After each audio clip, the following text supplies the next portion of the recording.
Assalamualaikum warahmatullahi wabarakatuh. Perkenalkan, nama saya Nur Amalia, program studi Hukum Ekonomi Syariah, kelompok 1 semester 6. Adapun saya bahas pada materi ini adalah mekanisme investasi saham syariah. One, two, three. Yang pertama yang perlu kita ketahui, apa sih yang dimaksud dengan saham syariah? Yaitu saham dalam konteks saham syariah merujuk kepada definisi saham pada umumnya yang diatur dalam undang-undang maupun peraturan OJK atau otoritas jasa keuangan lainnya.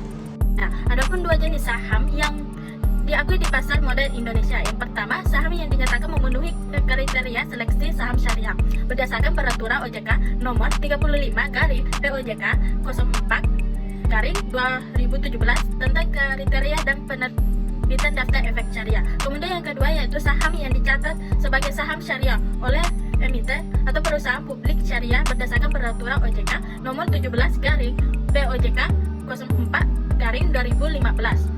Kemudian ada pun perbedaan saham syariah dan non syariah. Yang pertama, emiten saham syariah tidak bertentangan dengan ajaran Islam. Nah, di sini untuk pilihan saham-saham konvensional, Anda dapat membeli emiten apapun menarik perhatian Anda dan tentu saja berprospek bagus.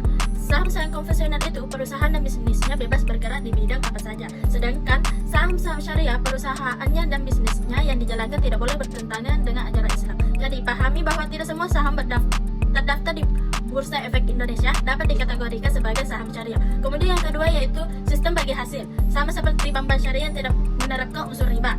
Di saham syariah pun Anda tidak akan mendapatkan keuntungan berupa bunga atau riba. Sistem yang berlaku di saham syariah adalah bagi hasil.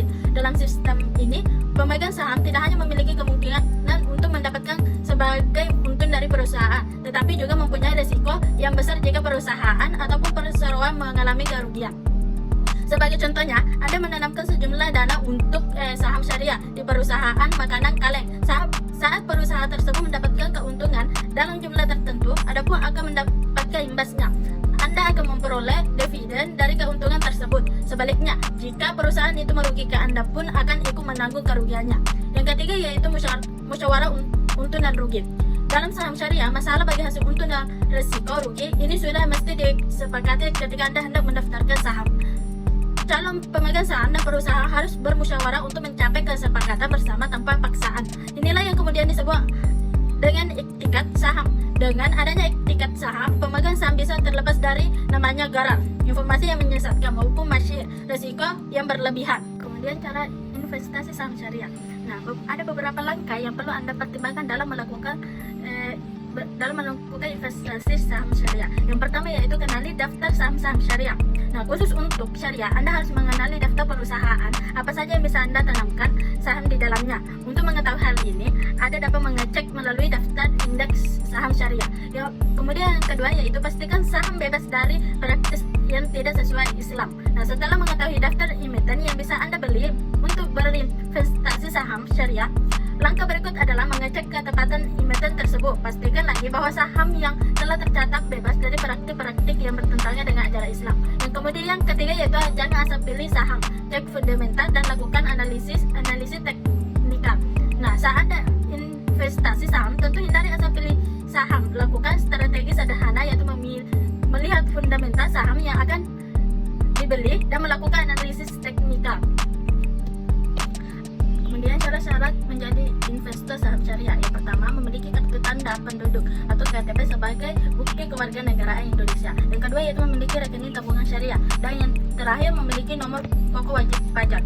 Nah, berdasarkan persyaratan tersebut, maka hanya warga negara Indonesia yang berumur minimal 17 tahun dan sudah menjadi nasabah bank syariah yang boleh menjadi investor syariah. Kemudian ada yang dinamakan syariah online trading system dalam saham syariah. Syariah online trading system yaitu diciptakan untuk memudahkan investor syariah dalam melakukan transaksi saham syariah. Proses bisnis COTS mengacu atau sesuatu dengan fatwa DCN MUI nomor 80. Dengan kata lain, COTS adalah fatwa DCN MUI nomor 80 yang dikonversikan menjadi sistem transaksi yang sesuai prinsip syariah.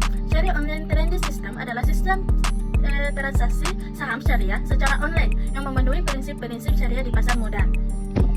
Manfaat yang diperoleh dengan menggunakan syariah online trading system yaitu yang pertama, dengan sistem transaksi ini jarak dan waktu bisa dipangkas dengan signifikan dan juga memudahkan dalam memperoleh keuntungan. Yang kedua yaitu investor akan semakin mudah dan nyaman dalam melakukan perdagangan saham secara syariah, karena dengan sistem ini secara otomatis saham yang tidak termasuk dalam kategori syariah tidak dapat ditransaksikan oleh investor. Kemudian yang ketiga yaitu dengan ini juga dapat menurunkan tingkat kriminalitas dalam bidang penipuan karena sistem bekerja secara otomatis. Adapun yang dinamakan order transaksi saham syariah, yang dimaksud order transaksi adalah pemerintah investor untuk melakukan penawaran jual atau beli saham syariah. Karena masih tahap penawaran, maka order transaksi tidak sama dengan transaksi karena belum menunjukkan terjadinya jual beli saham syariah. Nah, order transaksi adalah seperti pembeli dan penjual sedang melakukan tawar-menawar di pasar tradisional. Pembeli melakukan penawaran harga, beli dan penjual menawarkan harga juga barangnya. Nah, pada saat masing-masing melakukan penawaran harga, belum terjadi transaksi dagang antara pihak penjual dan pembeli. Apabila tidak sepakat dengan harga ditawarkan, maka tidak akan terjadi transaksi jual beli. Sebaliknya, apabila para pihak sepakat dengan harga barang yang ditawarkan, maka akan terjadi transaksi jual beli barang yang ditawarkan, maka terjadi transaksi jual beli di antara mereka. Pembeli menyerahkan uang kepada penjual sebesar harga barang yang disepakatinya, dan penjual menyerahkan barang yang ditransaksi kepada pembeli. Nah, order transaksi terdiri atas order transaksi jual dan order transaksi beli. Order transaksi jual atau order jual adalah perintah investor untuk menawarkan saham syariah yang akan dijual pada harga tertentu. Harga yang dimasukkan pada saat order jual atau harga atau penawaran jual biasanya lebih tinggi dari harga pasar berlaku pada saat itu. Investor yang melakukan order jual tersebut investor jual. Kemudian ada yang dikatakan dengan memilih saham syariah. Nah, yang pertama yaitu analisis fundamental. Nah, analisis fundamental adalah analisis kinerja saham syariah yang menggunakan pendekatan analisis kinerja perusahaan yang menerbitkan saham atau kinerja emiten. Hipotesis yang digunakan adalah kinerja perusahaan mencerminkan kinerja sahamnya sehingga pergerakan saham adalah refleksi dari perkembangan perusahaan. Analisis fundamental menggunakan faktor makroekonomi dan mikroekonomi sebagai alat untuk melakukan analisis. Nah, yang kedua yaitu analisis teknikal. Analisis teknikal merupakan upaya untuk memperkirakan harga saham dan mengamati perubahan harga saham tersebut di masa lalu. Menurut Sutrino, analisis teknikal ada pendekatan investasi dengan cara mempelajari data histori dalam harga saham serta menghubungkan dengan volume pendangan yang terjadi dan kondisi ekonomi saat itu. Analisis teknikal ini hanya mempertimbangkan harga saham tanpa memperhatikan kinerja dari perusahaan. Mungkin itu saja dari pembahasan materi saya. Sekian dari saya.